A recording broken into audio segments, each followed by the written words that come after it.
Everybody, happy Friday. Welcome back to Chicks and Tips, afternoon edition, not the morning. It's because we've got a special guest I'll be introducing in a minute. But first up, introducing the topic for today. It is adventuring with a menstrual cycle. So a topic that not many people talk about, a bit of a touchy subject, and this isn't just for the ladies out there.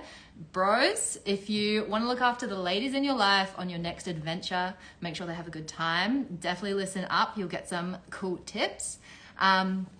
We're not just going to be telling you about how to go adventuring with your menstrual cycle and how to manage it, like manage your period on the trail. We're also going to be talking about how to sort of like harness your cycle, the best time to go out on a trip, and then what you can do to like manage the not so fun symptoms when you're out there as well.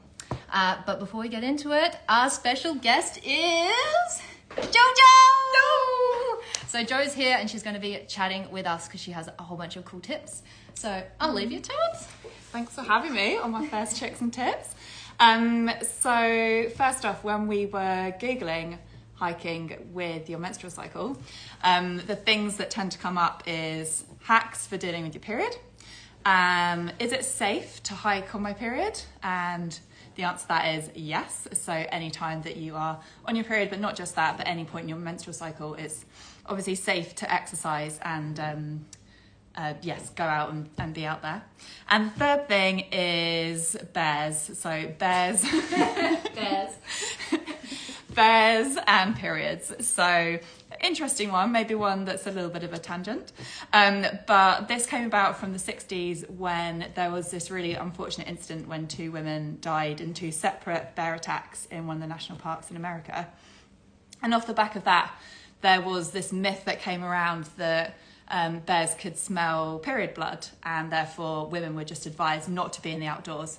It was safer if women just stayed at home.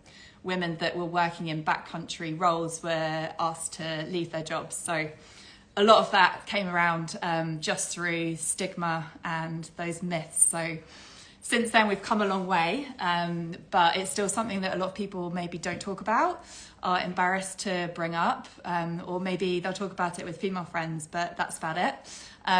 But it's so important when you're thinking about where you are in your cycle and when you're going out in nature and in the outdoors to think about like just being able to talk about these things and having those stigmas that exist.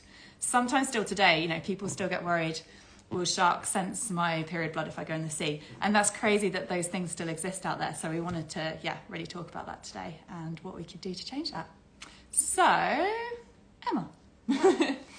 Wicked. So I thought we'd kick off with just some background info if you're not too sure about the different phases of the cycle, so where you might be. But just as like a general overview, you've got pretty much two phases. So the first half of your cycle, days 1 to 14, that's your follicular phase.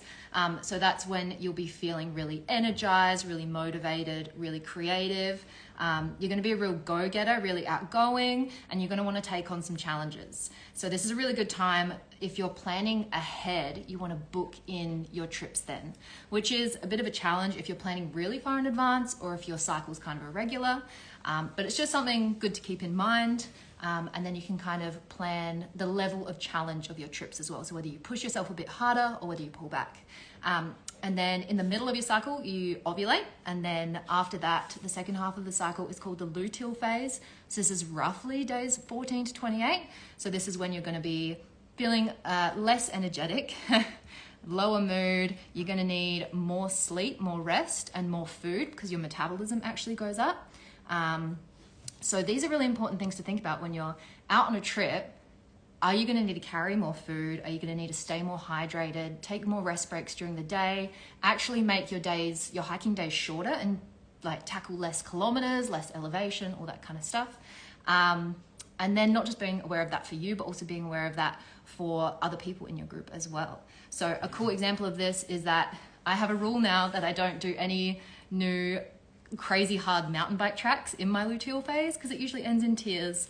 I do that in my follicular phase where I'm really feeling a challenge and I want to try scarier stuff and I have more energy, more cardio, all that kind of stuff. So yeah, it was a cool like real life example. And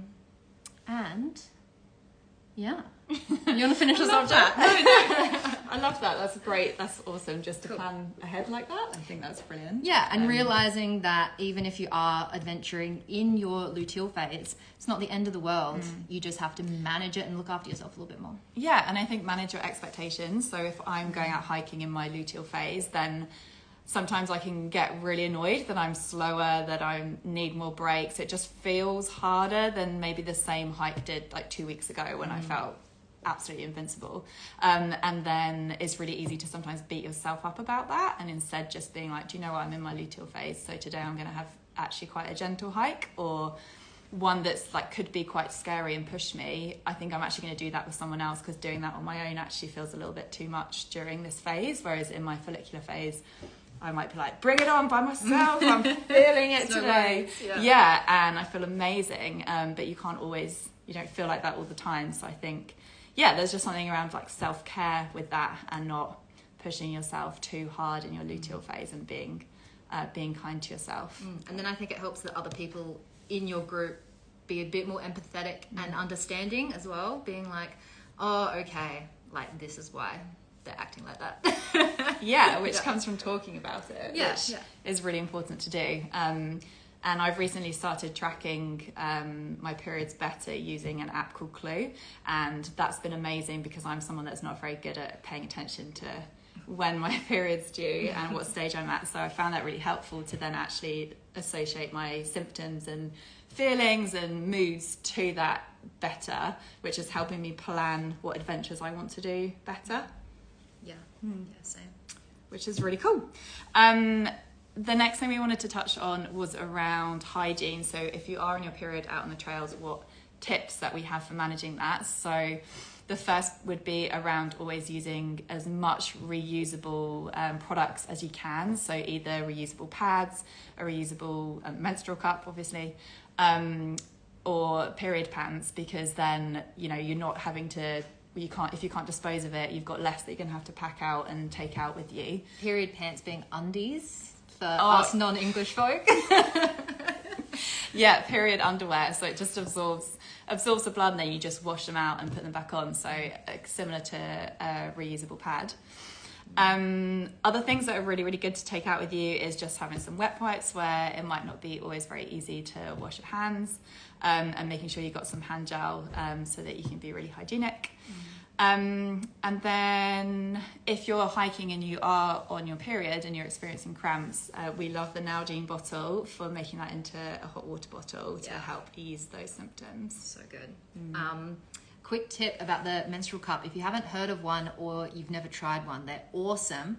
The main reason why I love it, beyond being sustainable, is because you can leave it in for 12 hours, whereas with a tampon it's only 4 hours, which means you're stopping often, getting messy often. So it's great just to be able to pop your cup in, leave it in all day, and then change it when you get to the hut at night time.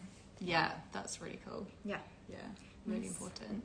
And always take spares, because you might get caught out, or someone else in your group or in a hut or out camping might get caught out as well. So it's always really nice to be able to help out other people in that situation too. And then you can be a legend.